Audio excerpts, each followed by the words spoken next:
నమస్కారం.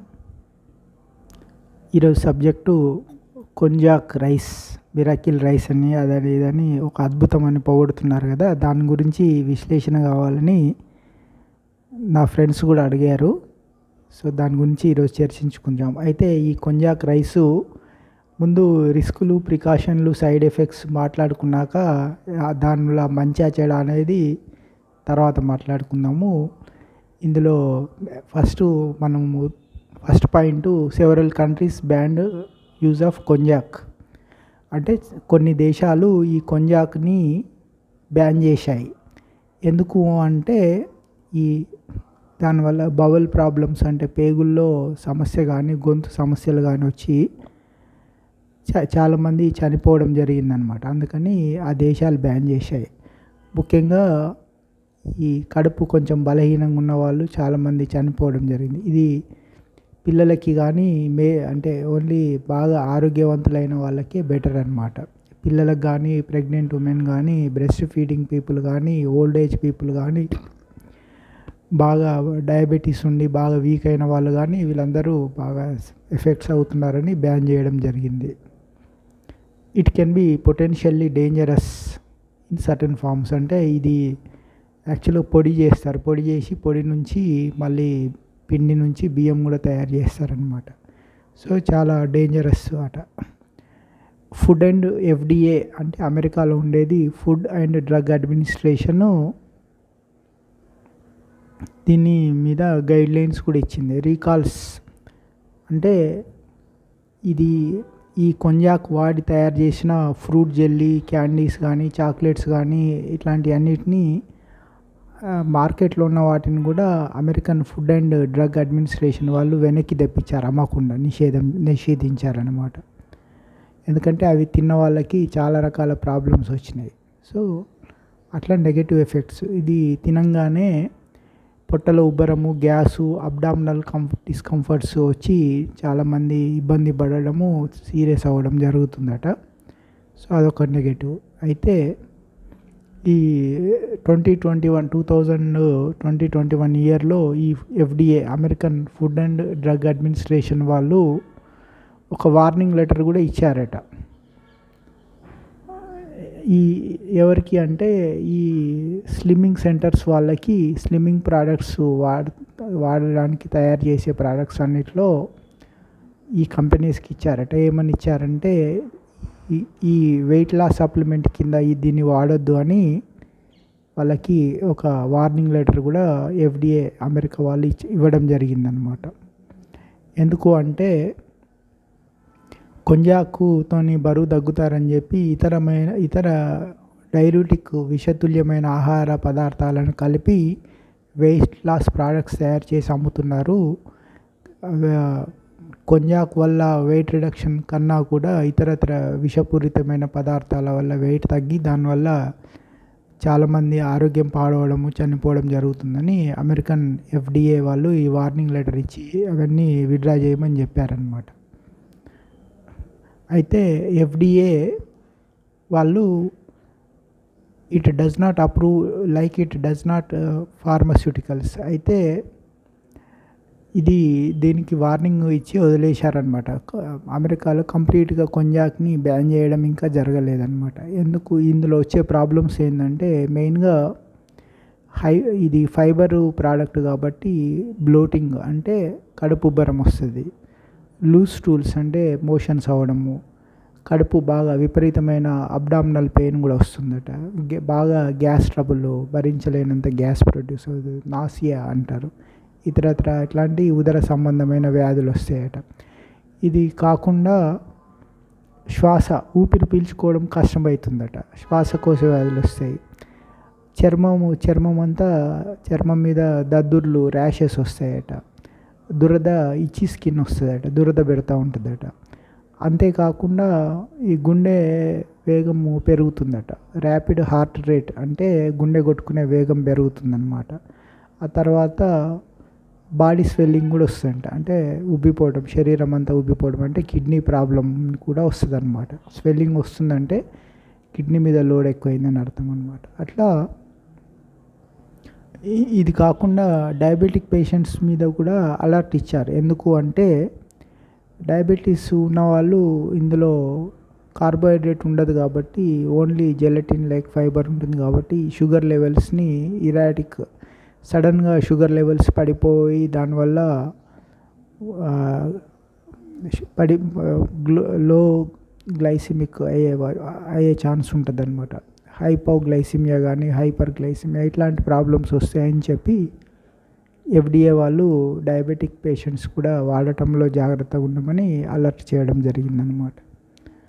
అయితే దీనివల్ల వెయిట్ రిడక్షన్ వస్తుందా అని చెప్పి అంటే వెయిట్ రిడక్షన్ వస్తుంది, కార్బోహైడ్రేట్స్ లేదు కాబట్టి, క్యాలరీస్ లేవు కాబట్టి వెయిట్ రిడక్షన్ వస్తుంది అని ఉంది. కానీ FDA ప్రకారము వాళ్ళ స్టడీస్ ప్రకారము పెద్దగా వెయిట్ లాస్ వచ్చినట్టుగా కూడా రీసెర్చ్లో ఏం తేలలేదట.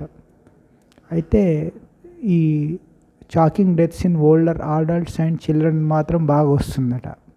అంటే వృద్ధుల్లో కానీ చిల్డ్రన్లో కానీ సడన్గా డెత్స్ వస్తున్నాయి. దీనివల్లనే FDA వాళ్ళు ఈ కొంజాక్ మీద బ్యాన్ అంటే అలర్ట్ ఇవ్వడము, వార్నింగ్ ఇవ్వడము, ఆల్రెడీ కొంజాక్ ప్రోడక్ట్స్ని మార్కెట్లో ఉన్నాయి నిషేధించడము ఇట్లాంటివన్నీ జరిగిందనమాట. అయితే ఈ కొంజాక్ సప్లిమెంట్స్ వల్ల కూడా ఈసోఫాగస్ బౌల్ ప్రాబ్లమ్స్ వస్తున్నాయట. అంటే ఉదరకోశ వ్యాధులకి ప్రధాన కారణమవుతున్నారు. అయితే ఈ కడుపు సమస్యలు ఎట్లాంటి కొంజాక్ ప్రోడక్ట్స్ వస్తున్నాయంటే అక్కడ అమెరికాలో కొంజాక్ ట్యాబ్లెట్స్ కూడా అమ్ముతున్నారట. కొంజాక్ ట్యాబ్లెట్ వాడినా కూడా ఆరోగ్య సమస్యలు వస్తున్నాయి. అయితే కొంజాకు ఈ పౌడర్ని బ్రెడ్లో వాడతారనమాట. అట్లాంటి దాంట్లో కూడా ఈ బ్రెడ్ తింటే సమస్య వస్తుందన్నమాట. అయితే ఇవి రిస్కులు ఉన్నాయి. ఈ రిస్కులు చెప్పడానికే 7 minutes పోయింది. అసలు ఈ కొంజాక్ అంటే ఏంది అనేది తెలుసుకుంటే మనం part 2 అనమాట. ఈ కొంజాక్ అనేది జస్ట్ లైక్ మనము ఇండియాలో చాలా ఏళ్ళుగా సాబుదానా అనే ఒక ప్రోడక్ట్ వాడుతుంటాం. సాబుదానా బియ్యం లాంటిదే ఈ కొంజాక్ బియ్యం అనమాట. నా చిన్నప్పుడు మా మదరు ఈ సాబుదానా బాగా ఉప్మా చేసేదన్నమాట. మామూలుగా రవ్వ ఉప్మా, అటుకుల ఉప్మాతో పాటు రిపీటెడ్గా కొద్ది రోజులు ఇది చేసినప్పుడు ఈ సాబుదానాని ఉప్మా చేసి నానబెట్టేదన్నమాట. సాబుదానా నానబెడితే ఈ జిగురు అంతా ఆల్మోస్ట్ సాబుదానాకి దీనికి తేడా లేదు కొంజాక్కి. అయితే సాబుదానాలు కూడా నానబెట్టి ఆ జిగురంతా కొంచెం తగ్గించి ఉప్మా చేసి పెట్టేదన్నమాట. అప్పుడప్పుడు పాయసం కూడా సాబుదానా పాయసం అంటే 70s 80sలో అనమాట. బహుశా నేను 87 నుంచి హైదరాబాద్ వచ్చి రూమ్లో వండుకొని తినడం ఉంది కాబట్టి 87కి ముందు సంగతి. అయితే అట్లా నాకు ఇది అవగాహన ఉందన్నమాట. అది జిగురు ఉంటుంది, కడుపులో వెళ్ళి అతుక్కుంటుంది. ఈ సమస్యలు ఇందాక నేను చెప్పిన రిస్కులన్నీ సాబుదానా కూడా ఉంటాయి. సాబుదానాలో క్యాలరీస్ ఎక్కువ ఉంటాయి, కార్బోహైడ్రేట్ ఎక్కువ ఉంటుంది అన్నమాట. అది ఈ కొంజాక్ రైస్లో ఏంటంటే క్యాలరీస్ ఉండవు, కార్బోహైడ్రేట్ ఉండదు. ఇది రెండు సేమ్ అనమాట. అయితే సాబుదానానేమో కసావా రూట్స్ నుంచి తీస్తారు. అంటే ఇవి రూట్లు అనమాట. మనకి క్యారెట్, ముల్లంగి ఎట్లా దుంపలు కందగడ్డ అంటాం కదా, అట్లాంటి ప్రోడక్ట్ అనమాట. సాబుదానాని కసావా రూట్స్ నుంచి తయారు చేస్తారు.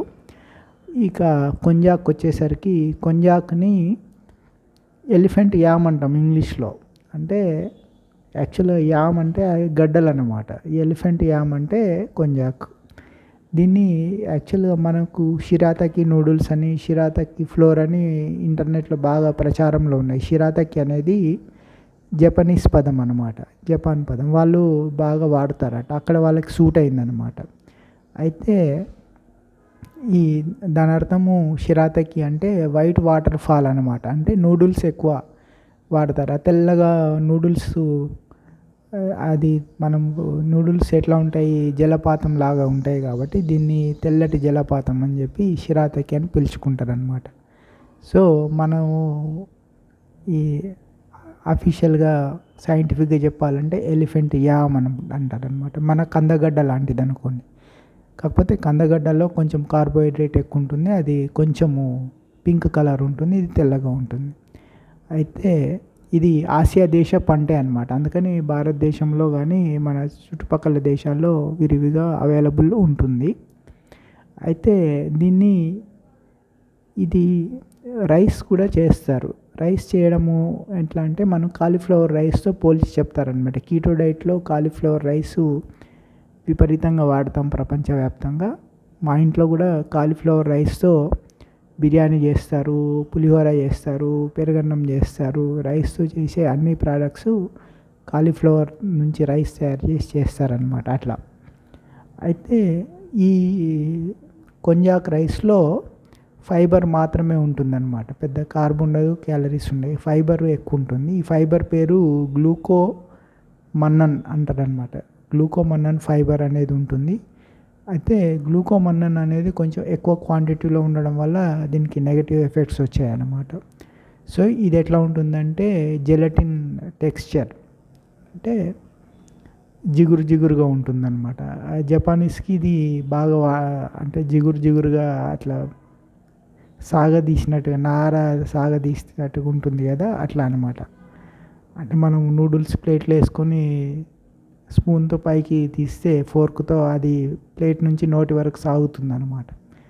అది వాళ్ళకి నచ్చుతుంది అనమాట జపనీస్కి. సో అది అయితే ఇందులో ఫైబర్ అయితే ఈ కాస్తో కూస్తో ఉండే కార్బోహైడ్రేట్స్ కూడా, ఈ ఫైబర్ కూడా శరీరం పీల్చుకొని అంటే వాడుకోలేదన్నమాట. అంటే అందులో 0 క్యాలరీస్ కింద భావిస్తారనమాట. మొత్తము అతుక్కుపోయి, అంటే ఈ గమ్మిగా జిగురుగా ఉండేది నోటి నుంచి నోట్లో అతుక్కుంటుంది, ఆ తర్వాత గొంతులో అతుక్కున్న తర్వాత కడుపులో అతుక్కున్న తర్వాత మలం పేగులో అతుక్కుని మల విసర్జనకి వెళ్ళిపోతుంది అన్నమాట.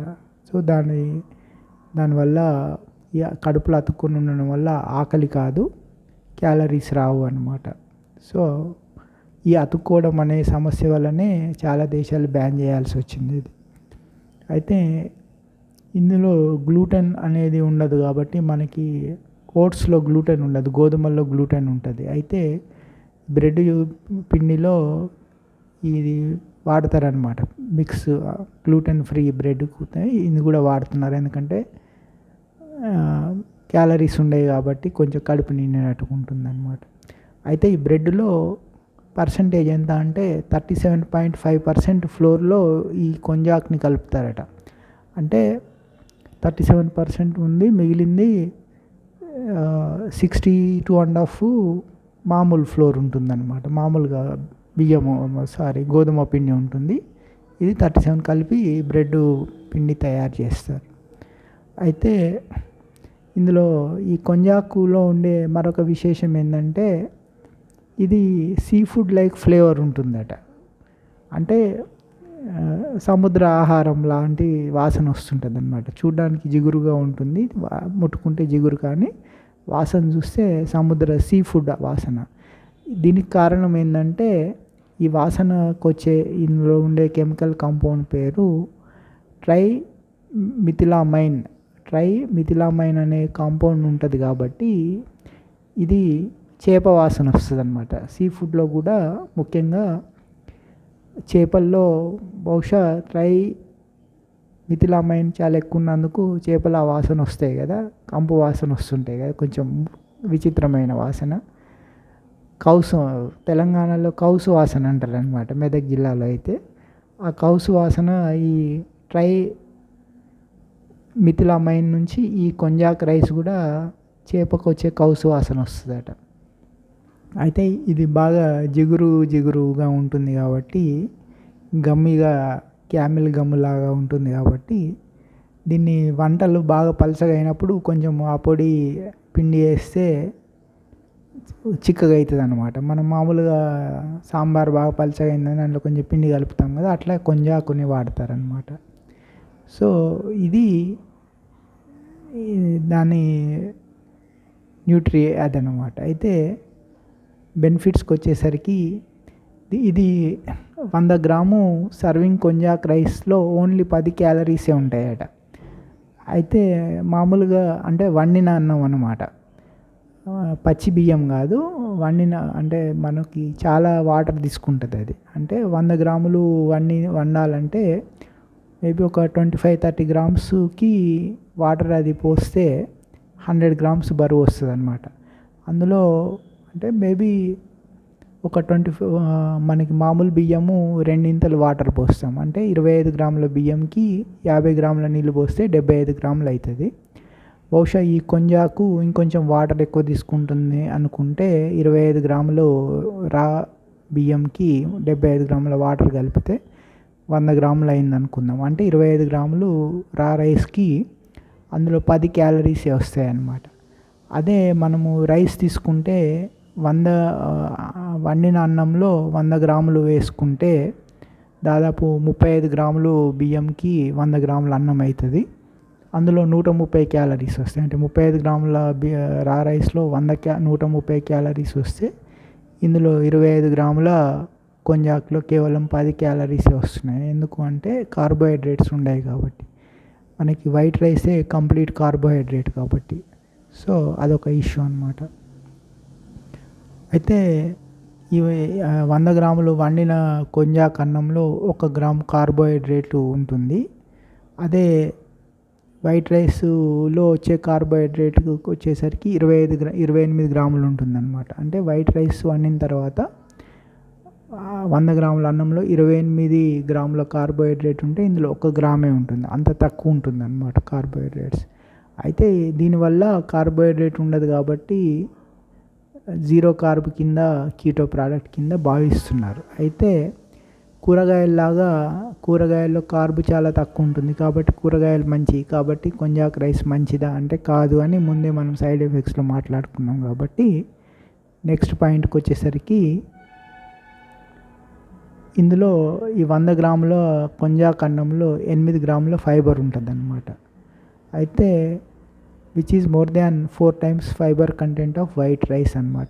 తెల్లటి అన్నంలో మనం అంతా తీసేస్తాం కాబట్టి అందులో ఫైబర్ ఉండదు, ఇందులో 4 ఇంతలు ఎక్కువ ఉంటుంది అన్నమాట. అయితే ఈ వాటర్లో కరిగిపోయే ఫైబర్ ఉంటుంది కాబట్టి వాటర్ని మనము ఆ కొంజాక్ రైస్ తిన్నాక వాటర్ తాగిన కొద్దీ కడుపులో ఆ కొంజాకు అన్నం ఉబ్బుతూ ఉంటుంది అన్నమాట. అదే అన్ని సమస్యలకు కారణమవుతుంది. సో తర్వాత దీన్ని ఎందుకు అంటే మన దగ్గర చాలా ప్రోడక్ట్స్ విదేశాల్లో బ్యాన్ అయ్యాక వీటిని అమ్ముకోవడానికి ఇండియాకు పంపిస్తుంటారు అనమాట. అట్లా ఈ మధ్యన దీన్ని ఇక్కడ పాపులర్ చేస్తున్నారు. అయితే ఇది ఏంటంటే ఇందులో ఫైబర్ ఎక్కువ ఉంటుంది కాబట్టి మోషన్స్ని, కాన్స్టిపేషన్ని ఒక 30% తగ్గిస్తాడు. అంటే మామూలుగా కాన్స్టిపేషన్ అంటే మనకి పెద్ద పేగులో వేస్టేజ్ అనేది మూవ్ అయ్యేది అనమాట. మనకి 20 సెకండ్లకు ఒకసారి పెద్ద పేగు కొట్టుకుంటుంది, కాంట్రాక్ట్ అవుతుంది అనమాట. అయితే దాన్ని 20 సెకండ్ల బదులుగా ఒక 15 సెకండ్లకు తగ్గిస్తుంది అనుకోండి, అంతే. అంటే అది ఫైబర్ ఎక్కువ ఉన్నందుకు కొంచెం కొద్దిగా 30% ఎక్కువ మూవ్ అవుతుందట. సో అది అయితే బరువు తగ్గుతుంది అంటే పెద్దగా తగ్గకపోవచ్చు, కానీ ప్రాణాపాయ పరిస్థితి అనే ఎక్కువని మనకు తెలుస్తుంది. అయితే మరి కాలీఫ్లవర్ రైస్ తీసుకుంటే అందులో 0 సైడ్ ఎఫెక్ట్స్ అనమాట. ఇందులో సైడ్ ఎఫెక్ట్స్ ఎక్కువ ఇది ఉన్నాయి. ధర వరకు చూసుకుంటే ఈ కొంజాక్ రైస్ 2000 రూపాయల కిలో అయితే మనం ఒక కాలీఫ్లవర్ గోబీ పువ్వుని తెచ్చుకొని, ఓ 50 రూపాయల పువ్వుని తెచ్చుకొని దాన్ని రైస్ చేసుకుంటే మీకు 50 రూపాయలకే ఒక పావు కిలో రైస్ అవుతుందన్నమాట. పావు కిలో అంటే పావు కిలో లేకున్నా 200 గ్రాములు అయినా కూడా మనకి 200-300 కిలో అవుతుంది గోబీ రైస్ అని అనిపిస్తుంటుంది. అట్లాంటిది ఇది 2000 రూపాయల రైస్. ఇది నాకు కొన్ని డౌట్స్ అడిగిన వాళ్ళు కూడా రోజు 100 గ్రాముల మించి తినొద్దు అంటే 100 గ్రాముల కంటే మించి తింటే చనిపోతారనమాట. బరువు తగ్గడమేమో, షుగర్ తగ్గడమేమో కానీ డైరెక్ట్ టపా కట్టేస్తారనమాట. అందుకని ఇది చాలా రిస్కీ వ్యవహారం. ఇంత వ్యవహారం అవసరమా మనకి? హ్యాపీగా కూరగాయలు కాలీఫ్లవర్తో రైస్ చేసుకొని బిర్యానీ చేసుకుంటే బాగానే ఉంటుంది. కూరలు ఇప్పుడు కిలో 2,000 రూపాయలు పెట్టి కొనేటంత బెనిఫిట్స్ ఉన్నాయంటే ఏం లేవన్నమాట. రెండవది, మనము కిలో ఎగ్స్ తీసుకుంటే 20 గుడ్లు వస్తాయి కిలో ఎగ్స్లో. 100 నుంచి 125 రూపాయలకి కిలో ఎగ్స్ వస్తాయి. మటన్ మంచి మాంసం తీసుకున్నా కూడా 1000 రూపాయలు మించదు. అదే చికెన్ అయితే 200-300 మించదు అనమాట. అట్లా ఫిష్ అయితే కూడా 300 నుంచి 1000 రూపాయలకి 1500కి కిలో ఫిష్ వస్తుంది అనమాట. మామూలు ఫిష్ అయితే 300-400కే కిలో వస్తుంది. అందులో మరి ఇతరత్ర దీంట్లో ఏమీ ఉండదన్నమాట. అంటే పెద్ద విటమిన్స్ ఉండవు, న్యూట్రియంట్స్ ఉండవు, ప్రోటీన్ ఉండదు, ఫ్యాట్ ఉండదు, ఏమీ ఉండదు. అంటే ఏమీ ఒక వేస్ట్ మెటీరియల్ అన్నమాట. ఇది ఓన్లీ ఫైబరే ఉంటుంది, క్యాలరీస్ ఉండేవి. తిన్నందుకు కడుపులో అతుక్కుపోయి నీళ్లు పీల్చుకొని కడుపు ఉబ్బరం వచ్చి కొంచెము తిండి తగ్గిపోతుంది అనమాట. తిండి అంటే మనం తీసుకునే క్యాలరీస్ తగ్గడం ద్వారా కాస్త బరువు తగ్గినట్టు అనిపిస్తుంది, కానీ కొంచెం అది బాగుందని అట్లనే మనం మెయింటైన్ చేస్తే కడుపు కాస్త చెడిపోవడం ఖాయము. అప్పుడు మనిషిలో కడుపు చెడిపోయిందంటే మనిషిలో ఉండే ముఖ్యమైన అవయవాలన్నీ పొట్టలోనే ఉంటాయి కాబట్టి జనాలు చనిపోవడం జరుగుతుంది అన్నమాట. సో అందుకని కొంజాక్ రైస్ వాడడము అంత అవసరమా అంటే ఇది ఎవరికి వాళ్ళే డిసైడ్ చేసుకోవాల్సిన విషయం. దీన్ని నేనైతే కాలీఫ్లవర్ రైస్నే రికమెండ్ చేస్తాను. సో మళ్ళీ మరొక వీడియోలో మళ్ళీ కలుసుకుందాం. Thank you.